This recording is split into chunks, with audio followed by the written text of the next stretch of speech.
Hello everybody, welcome back to my channel. My name is Queenie for those who don't know me, reviewing Love Island season 12 episode 8.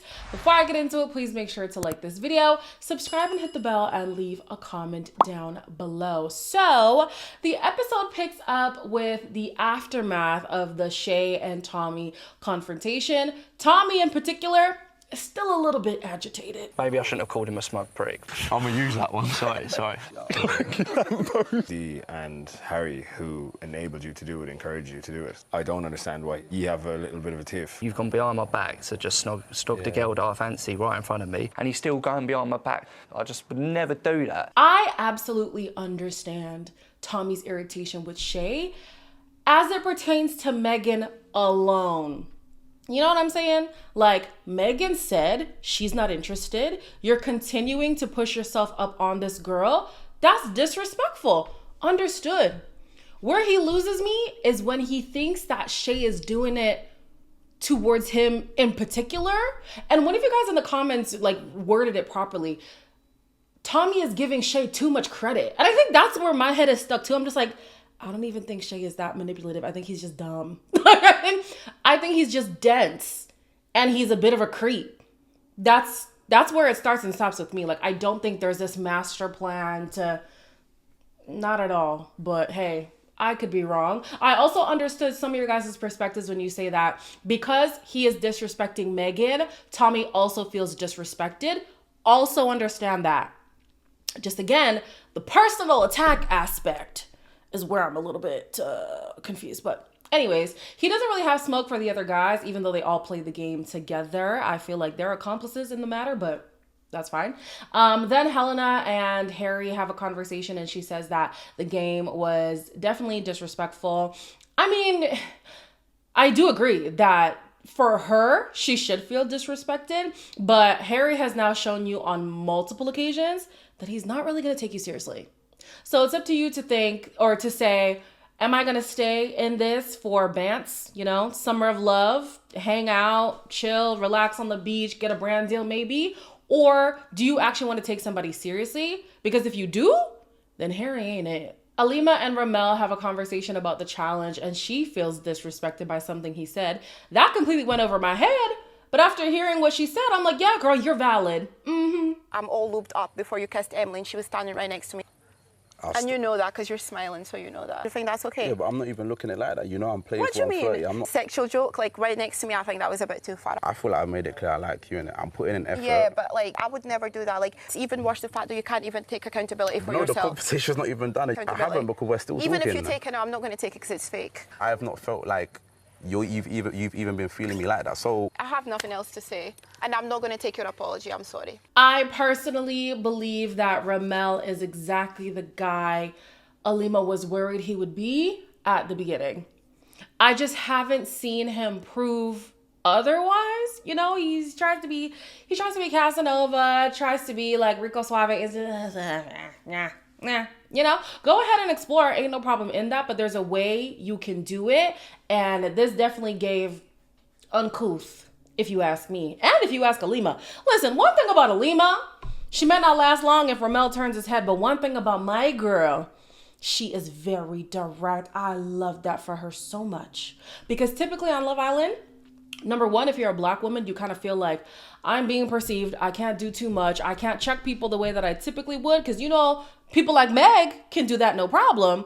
When somebody like Melisha does it, you got people in the comments talking about, oh, she's aggressive. Worse, somebody who looks like Alima.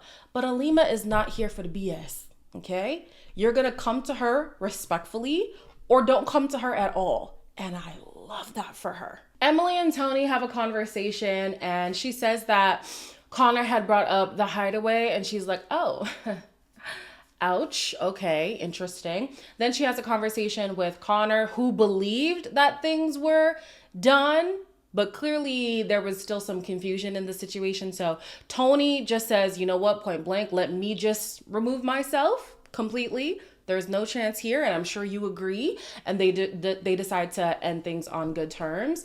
I really like how both Tony and Alima are handling these situations because, yeah, you can feel like on Love Island you're kind of trapped. You're forced to deal with the disrespect. Helena is going through it right now. Like, you don't have to put up with Harry's antics if you genuinely don't appreciate how he is acting.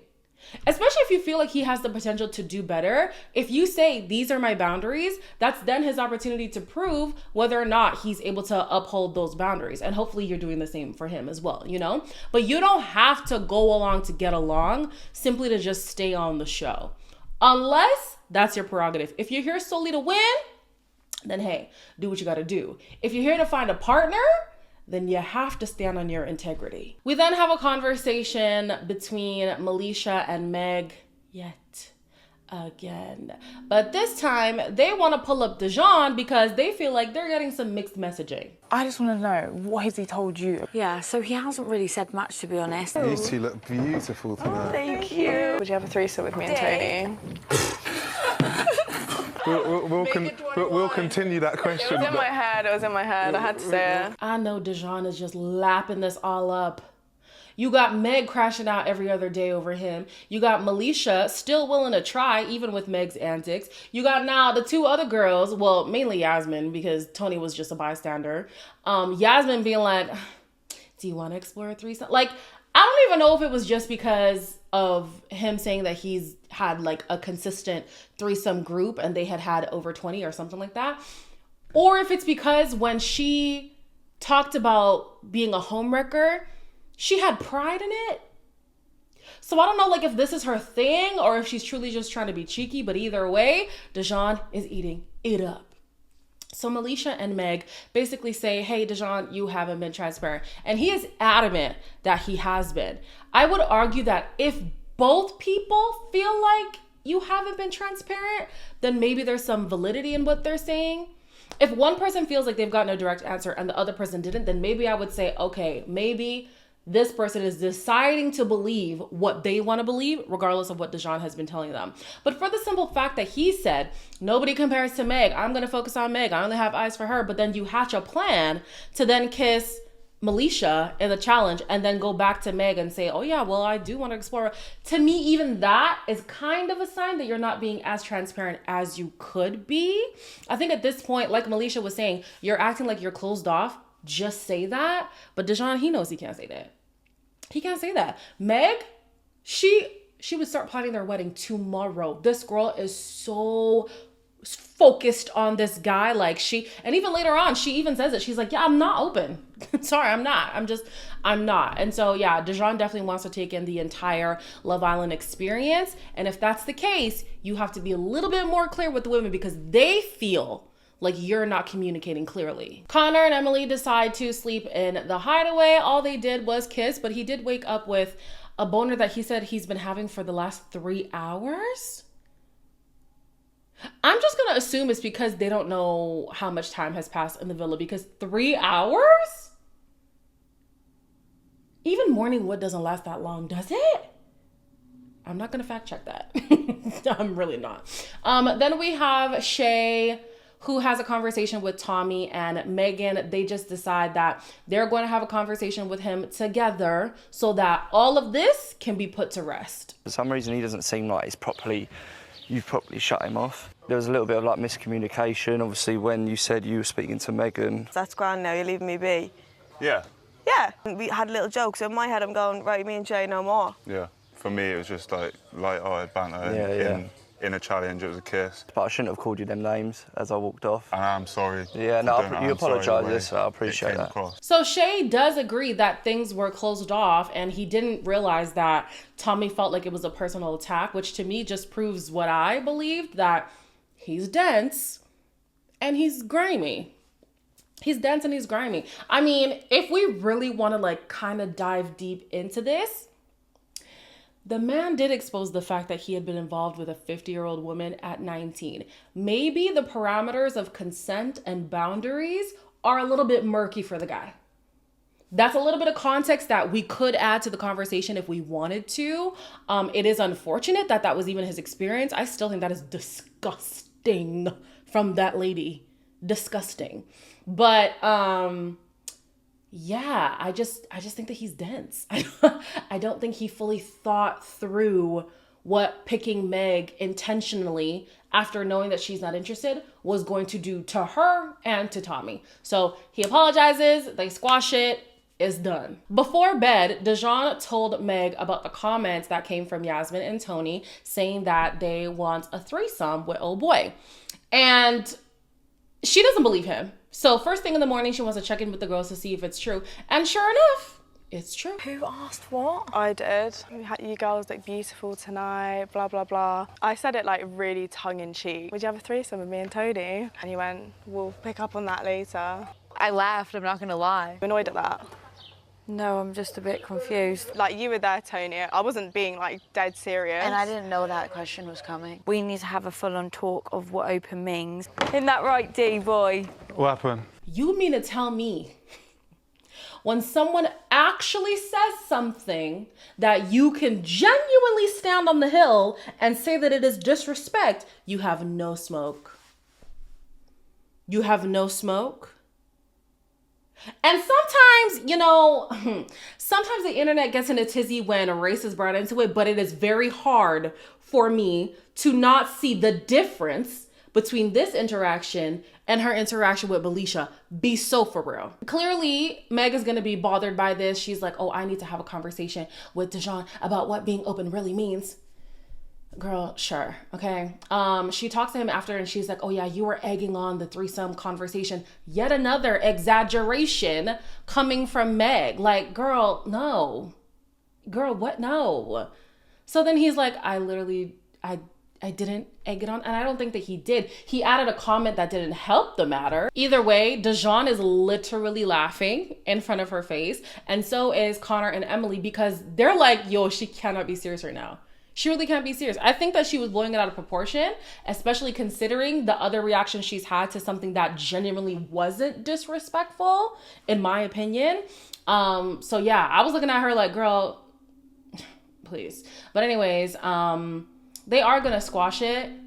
But girl, if this man continues to do things that you feel are disrespectful, at some point, you're just gonna have to put your foot down and say, I'm done. I don't wanna deal with this anymore. He was gonna do that to you.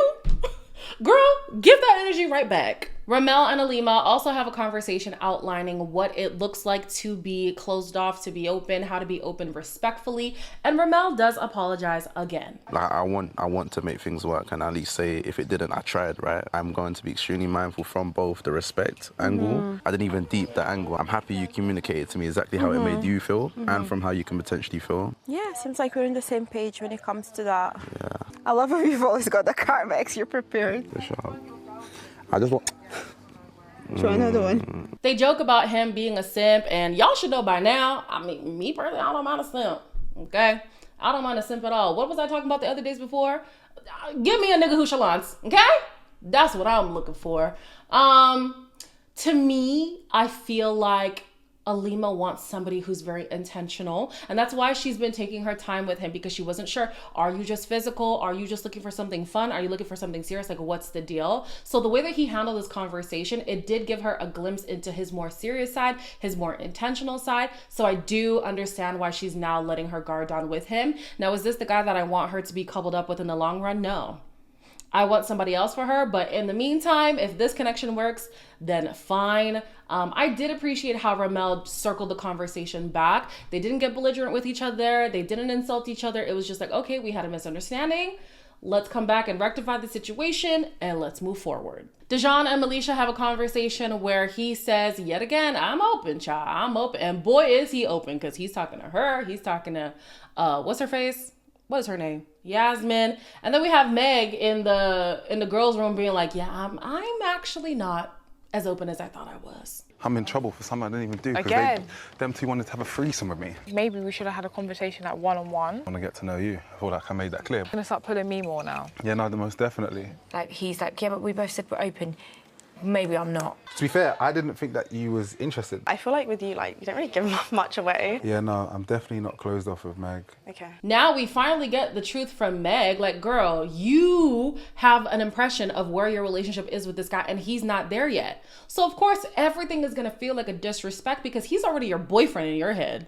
That's what it seems like. So listen, at this point, you got to decide if you're willing to put up with it or not. I feel like you should just remove yourself from now because he already has 2 other options that he's willing to explore. Yasmin is the newest addition. He didn't even know that she was keen, but yeah, turns out she is. And he's very open about wanting to go and explore those options. So if you can't handle that from now, it's only going to get worse. You're only going to set yourself up for heartbreak. So I suggest you leave. There is a recoupling. It is Guy's choice. Ben picks Shakira. Tommy picks Megan. Ramel picks Alima. Connor picks Emily. Harry picks Helena. Dejon picks Meg. And Shay picks Yasmin. And I'm reminded that there was an option for Shay to not even be here. Not that I wanted Blue, but with the way Shay has just been taking up space, maybe Blue was the better option to keep. I digress. This now means that Tony and Melisha are single. However, there is a bombshell who comes in and he has a chance to take one of them and the other will be dumped. Where are you from? From Derby, but I live in Miami. So what do you do? I play football in the States. Are you a football girl? I think I need a bit more like experience with it. Like maybe I need someone to actually like teach me the rope. So normally I like a girl that's fiery. Put me on my place a little bit, you know? Yeah. Boca Raton. I went to college in Boca. That's where I'm at right now, you know? Why? Yeah, so no way you live in Boca. It's good, isn't it? It was like my dream. Yeah. It was the best years of my life. Gonna be completely honest with you, I fell asleep. I fell asleep at this point in the episode. So I don't even know how the dates went. I probably included clips or whatever, but I'm sure it went well. I did catch that he is from Florida, so there is a chance that he and Tony would be able to make things work logistically if they were to try something. That's all I got. That's all I got. Then we see Dejon and whatever her name is having a conversation on the terrace, and he's like, yeah, no, it would have been you the whole time. Like, I wasn't gonna pick anybody else. Obviously, you were getting to know Melisha. There was no chance. If she does come back, what's going to happen with you two? Do you still get to know her? You're my main priority, innit? I'm not pulling her for no chats. You're the only one I want to be pulling for chats. This is my last warning for Dejon, okay? Stay there. Stay there. He says, oh, she's handled things so well and it's brought them closer together. Really? Okay, so I don't want this man talking about how he's blindsided by Meg's behavior. He didn't expect that she would act like this. He doesn't know where this behavior is coming from. I don't want to hear none of that. None of that. He has seen her true colors. And I'm pretty sure there's another level that might not even be unlocked on the show, but the potential is there. I don't want to hear, no, I didn't know that. That's what you want. This is where you want to be. Stay there. Stay there. As always, like, comment, share, and subscribe. Oh, this is UK. I was wondering, I was like, is there an episode tomorrow? There is. This is UK, child. We go every day. Like, comment, share, and subscribe. And I will see you in the next one.